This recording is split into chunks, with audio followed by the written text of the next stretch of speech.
ফুটবলের ভাষায় স্বর্ণাক্ষর লিখতে মরিয়া দুই দল, এসসি দিল্লি এবং east Bengal. Best formation to be the goal of 4-4-2. Easy to play, easy to understand. সুন্দরভাবে রিভার্স বল দিয়ে দিয়েছিল এডমন্ড, সেখান থেকে Miguel outside of the boot attempt, কিন্তু যা হোক করে ফার্স্ট পোস্টে। Number 10 is a perfect number 10. যেভাবে ও মুভ করে, যেভাবে বিটুইন টু ডিফেন্ডার বা সাইড ব্যাকের মাঝখান থেকে, তারপরে যেভাবে নাট ম্যাক করেছে, অফকোর্স ছিল, কিন্তু সেখান থেকে বল বের করে আনার একটা প্রচেষ্টায় এসসি দিল্লি ডান দিকে ভালো পাস, অন সাইডে অগাস্টিন অনবদ্য শুরু, চকিতে আক্রমণ এবং প্রথম আক্রমণেই কিস্তিমাত স্পোর্টিং ক্লাব দিল্লির। নিয়ে রান করেছে জয় গুপ্তাকে, নন কিং ফুড আউটসাইড নিয়েছে, তাকে রং ফুডে ফেলেছে, ইনসাইড থেকে আউটসাইড নিয়ে যেতেন, তারপরে যেই ইনস্টেপ ফার পোস্ট বটম কর্নারে মেরেছে। একটা সুবিধা, এটা বলছিলাম তোমাকে, আর্সেনাল ওয়েঙ্গার একটা কথা বলছিল, 4-4-2 সিস্টেম ইজ। বিপিন ডেলিভারি ছিল, কিন্তু তারপরে ডিফেন্স, তারপরে একটা গোলকিপারের গোল এবং বক্সের বাইরে থেকে বিভৎস স্ট্রাইক এডমন্ডের, লাল হলুদ জনতার নয়নের মণি এডমন্ড, একটা অনবদ্য ISL goal. What a volley! Blast! Of course, বিশালের হাতে বলটা পড়েছিল, কিন্তু যেই পাওয়ারটা ছিল সম্ভবত জাজ করতে পারেননি বিশাল, এত পাওয়ারফুল শট ছিল। What a connect! এক্স্যাক্টলি, এবং মনোজের উপর নজর থাকবে, নজর রয়েছে এখন এডমন্ডের উপর, ভালো চ্যালেঞ্জ এখানে, কিন্তু ট্যাকেলটা কি ক্লিন হয়েছে? একেবারেই নয়, পেনাল্টি দেয়া হয়েছে।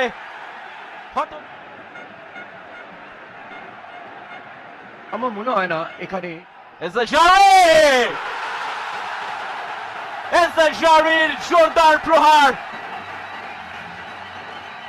চোখের পলক ফেলতে না ফেলতে পিছিয়ে পড়া ইস্ট বেঙ্গলের জোরদার কামব্যাক। ইস্ট বেঙ্গলের প্লেয়াররা এবং যেভাবে পেনাল্টিটা নিয়েছেন, কতটা কনফিডেন্স নিজের প্রতি, দেখো পুরো স্ট্রেট মেরেছে গোলকিপারের, একদিকে পড়েছেন, ব্যাক টু ব্যাক দুটো কর্নার, এবার একটু ভিন্ন প্রকৃতিতে বল ভাসানোর চেষ্টা এবং একটা হেডার ফ্রি দেখে নেবো।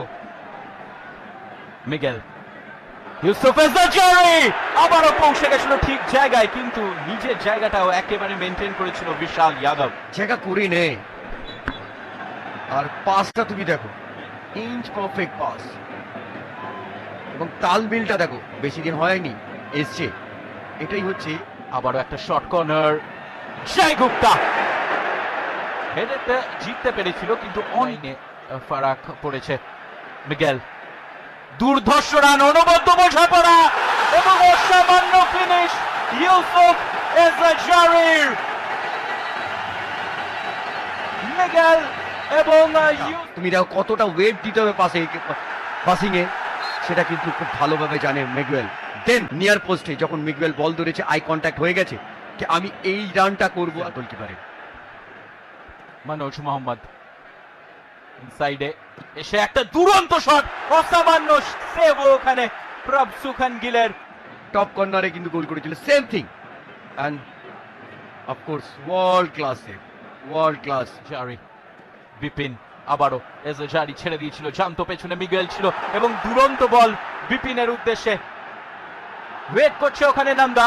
ফার্স্ট টাচটা একটু ভালো হয়নি ব্যাক পোস্টে, ইউসুফকে দিয়ে গোল করে দেবো। দেখো ফার্স্ট টাচটা কিন্তু একটু অ্যাওয়ে হয়ে গেছে, 6 ইয়ার্ড বক্সের কাছাকাছি বল, হেডারটা গোলমুখী হয়নি এবং প্রথমার্ধের বাঁশি বেজে গেছে। প্রথমার্ধের প্রথম মুহূর্তে স্ট্রাইক জারির ইস্ট বেঙ্গলকে 3-1 লিড দিয়েছে হাফ টাইমে। ইস্ট বেঙ্গল গোলের অ্যাভারেজটা হয়তো বাড়তে পারে, গোলের সংখ্যা, গোলের অ্যাভারেজ বাড়তেই পারে। পায়ে বল পড়লেই গতির সঞ্চার ঘটে এবং ইস্ট বেঙ্গল এখন আক্রমণের ঝাঁজ বাড়াতে পারে।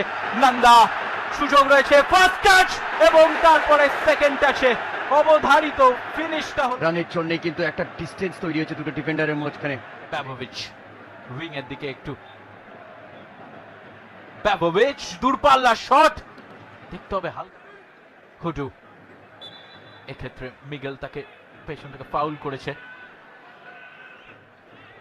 Late challenge. মনোজ মোহাম্মদ, কোনো প্লেয়ার পৌঁছতে পারেনি ওখানে এবং গিলের জন্য খুব সোজা হয়ে গেল কাজটা। মনোজের কর্নার, এবার ব্যাক পোস্ট, আনোয়ার যতটা পেরেছে দূরে পাঠিয়েছে এবং সেখান থেকে কাউন্টার অ্যাটাকে উঠে আসতে পারে ইস্ট বেঙ্গল। এডমন্ড, সেখান থেকে নন্দা আর একটু সমস্যায় পড়েছিল। বিষ্ণু, ভালো বল স্ন্যাচ, তারপরে যদিও গোগোকে অতিক্রম করতে পারেনি এবং আবারও ফ্রি। চেষ্টাটা ভালো ছিল বিষ্ণুর। হুডুর বল, বক্সের ভেতর একাধিক প্লেয়ার, ব্যাবোভিচ ফ্রি ভাবে নিয়ে এসেছিল, ফ্রি ভাবে এসেছিল, একটা হেডে বল, ডিফ্লেকশন। আবারও বিষ্ণু,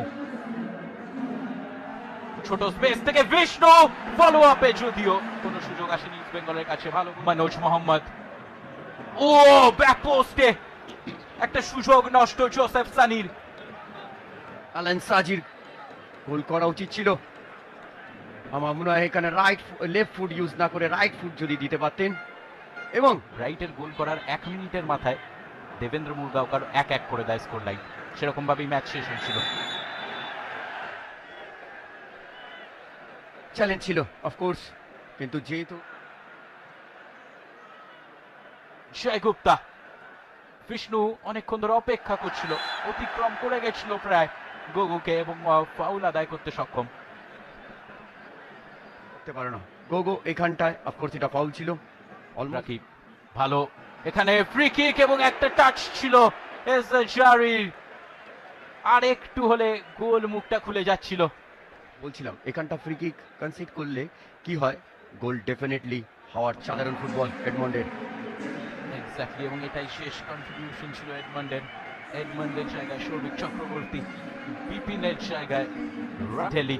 গোগো, গোগো একক প্রয়াসে এবং শেষমেশ একটা ডিফ্লেকশন। ম্যাচের মধ্যে থাকতে হয়, তাহলে কিন্তু এইভাবেই কিন্তু তোমাকে ফরওয়ার্ড খেলতে হবে। ফরওয়ার্ড মনোজের বল এবং ফ্রি হেডার। বেঙ্গালুরু এফসির বিরুদ্ধেও প্রথমার্ধে অ্যাডেড টাইমে গোল খায় তারা এবং দ্বিতীয়ার্ধেরও অ্যাডেড টাইমে গোল খায়। ডেভিড মিগেল, ও আবারও মেরেছিলেন বিশাল, এই ক্ষেত্রে বলবো ভালো সেভ, ভালো সেভ। একটু টল দাঁড়িয়েছিলেন বলে বলটা কর্নার নেবে সেই আউটসুইঙ্গিং বল দূর থেকে। রশিদ, রশিদ সাদা লিগ হাতছাড়া করেছে। মিগেল, মিগেল ভাষা দিবসে মিগেলের ফুটবলের ভাষা। Back end what a strike! যেভাবে গোল করেছে, আমার মনে হয় পৃথিবীর কোনো গোলকিপার এই জায়গাটা পৌঁছাতে পারবে। এক অনবদ্য সন্ধ্যার সমাপ্তি যুব ভারতীতে।